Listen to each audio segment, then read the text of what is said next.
Hey guys, welcome back to another episode. I think this is a series or something. So, this is episode 3, I should say season 1, episode 3, because I guess that's what it's going to be. Anyway, fun and joke aside, guys. Today I'll be sharing when I ran away from my dad. I don't remember if it was 98 or 99. All I knew it was a summer. I was in one of those 2 years, 98, 99. Those are the times that I spent mostly with my dad. So I knew it was in that time.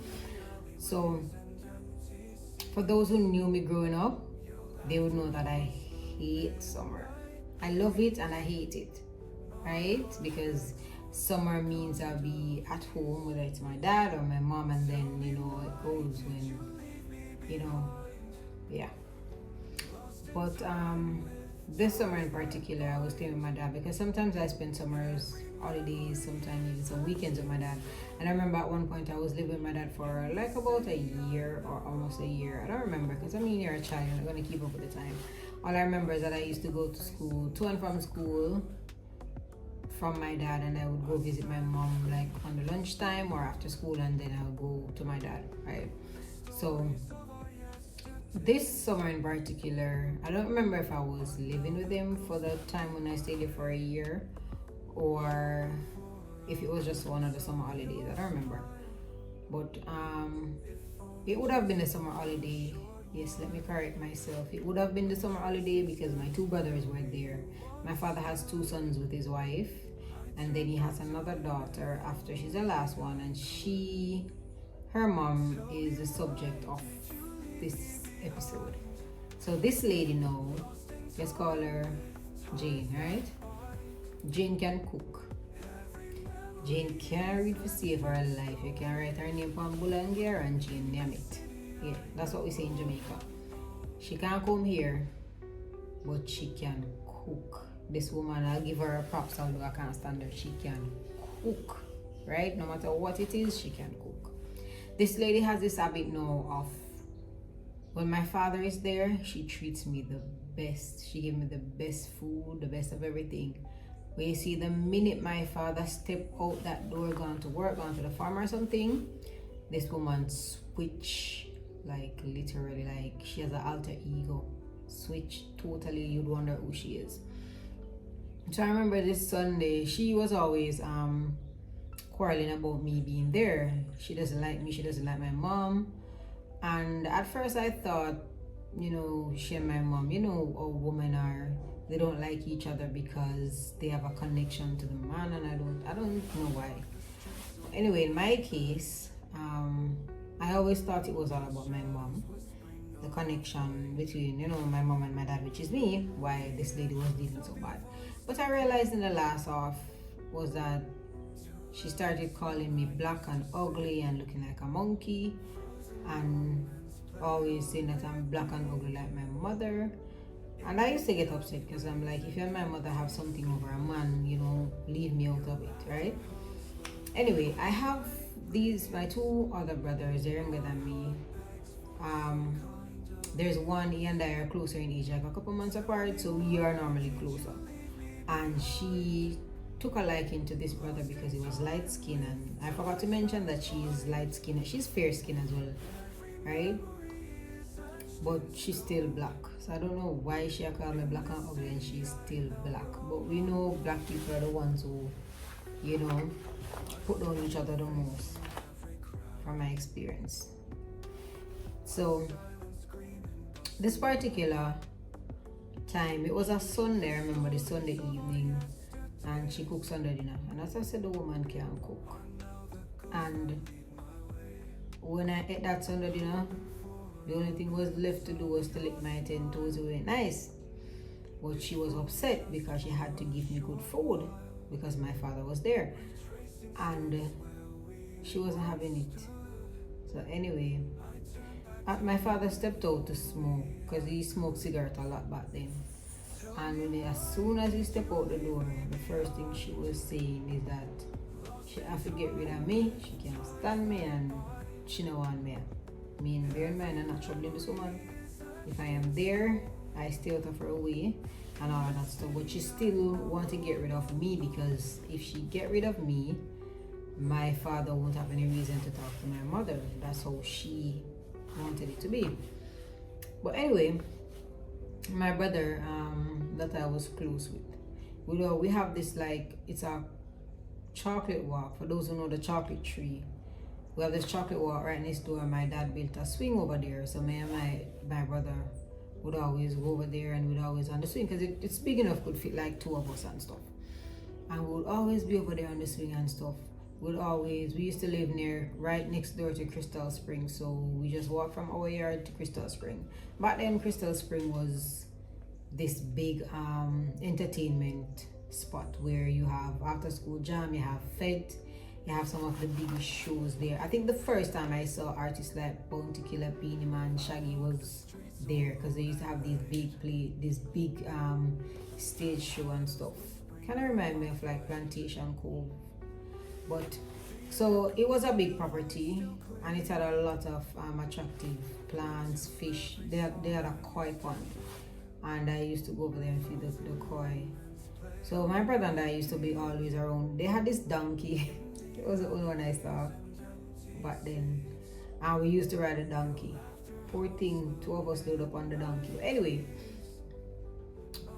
I remember the Monday, my father went to work, and my brother and I were exploring this place, because the landscape was always good, and they're always putting in some new infrastructure, swings and some other stuff that kids could play on. It was like a playground, so we'd go there.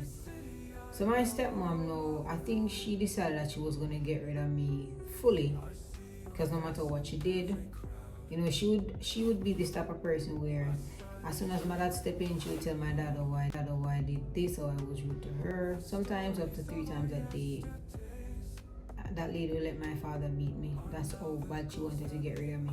But then as soon as my father got tired of her bickering and stuff and sent me back to my mom, before long, I am back there, right? Spending holiday or even living for a short period of time. I remember the Sunday evening she tell me, I must get rid of you, your watch. See what she said? And Monday, my dad left to work, and my brother and I went out exploring over Crystal Spring. And we came back, and I noticed she was really quiet. And I couldn't ask her anything, I couldn't talk to her and stuff. And I wasn't paying her any mind, because I was like, she's moody, that's how she is. So the next morning, we went to the standpipe, because everything was outside toilet, outside shower. And when I standpipe outside, the kitchen was outside, so it was just the room. And I was out there brushing my teeth. You're kids, you're out there barefoot and stuff. And I was there brushing my teeth, and there was a window. The room had this window, which is like the back window, so you can stay at the standpipe and see what's going on or hear what's going on from outside, right? And if you're inside the house, you can actually come to the window if you want to talk to somebody right at the standpipe. So I was there, and I overheard my stepmother telling my dad that she caught me and my brother having sex, right? Remember that we were like 8, going 9 at the time. And she told my dad that she caught me and my brother at dugu. That's what they call it. So I was shocked. I was like, what is she talking about? Because the thing is, yes, back then kids would have known about certain things, but with the type of mother I have, it's like she's not letting you out her side for a bit. As soon as she see, especially if you're standing up and talking, if you be standing up and talking to a little boy in the community, she come and she find you. That's how she is. So you don't get any chance to be alone to say you're going to try. Because I used to hear them talk about mama and papa and all this thing. Yeah, but my mother, as soon as you start playing with the kids, she come over there and she comes to take up your book or something. Mind you, take up my book and I can read, and nobody's going to help me. Right? That's a story for another time. Anyway, my stepmother, when she told my dad that, I was about to shout out a lie, but then I remember that my dad never listened to anything I say. And my brother came out there a little bit after with his face hanging down. He wouldn't even talk to me. He came and he brushed his teeth. And I was was just there idling because I was trying to figure out what was this woman up to. And my brother brushed his teeth and he went back in and he left me out there. And I was still there idling. Then I saw my father went out as well with guava tree. And those who know guava tree, they know say guava tree stick one of the worst thing to beat you with. Cause that now broke. And my father will love beef from now till next year. And when I saw the size of the guava stick that my father picked, and I look at my little maga and them and my little maga for them and I say, broke him maga broke my hand and put them to this one. Me not going work in that house. So I hurry up and I brush my teeth and then I realized I don't have any shoes on. I wanted to go for a shoes. I made up my mind when I heard my stepmom telling my dad that I made up my mind I can't stay here because I know this beat not going to be normal. If I even survive it, that's what I was thinking. So I hurry up and I finish wash up the tube and I rest it on the side of the standpipe and I said, you know what, I'm going to run away now. I make up my mind say I'm going to run away. I'm going to run and go back to my mother. I realized I don't have on any shoes. The two pair of shoes that I owned at the time was in the house, and if I go around in that house, I know I won't be able to escape that beating. So I made up my mind and I took through the back gate, down the road, and I walk on the asphalt. It was like 6 miles from my dad to in the town of Buff Bay. And I walk in the hot summer sun on that road, go all the way down to Buff Bay, go to Park Lane to my mother. When I reached down there, I could have barely walk, but I'm blister, bus up. I had to be in Anatomy hospital for almost 2 weeks. My foot was bandaged because I couldn't walk. Getting injection here and there for infection, inflammation, everything. And by the time I reached down by my mother's house, my father was down there telling my mother what I did. He didn't even tell my mother that Jane said she did this. No, he was telling my mother with conviction, like he was there and he saw it and he heard it. And when my mother loved troubling, number one, she never believe say me right. I don't know what is it with adults, but then children should be seen and not heard. And that's the reason why every time my stepmom tell my dad a lie and I try to defend it, I get more beaten because the first thing they tell you is to shut up. Shut up. But never ask you nothing or speak when you're spoken to.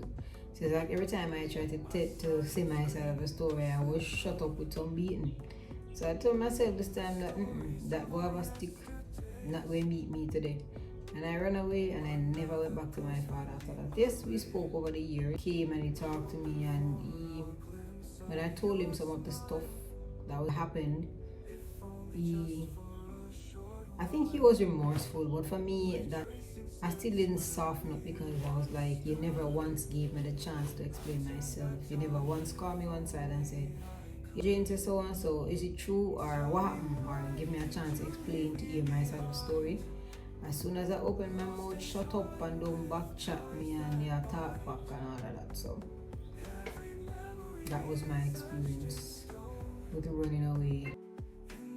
Remember to like, share and subscribe and also click that notification bell